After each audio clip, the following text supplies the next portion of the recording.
Vertical farming is when crops are grown on top of each other. Growing vertically allows for conservation in space and results in a higher crop yield per square foot.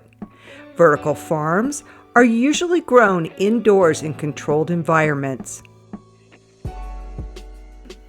The University of Colorado Boulder has implemented such a crop in their Williams Village Center.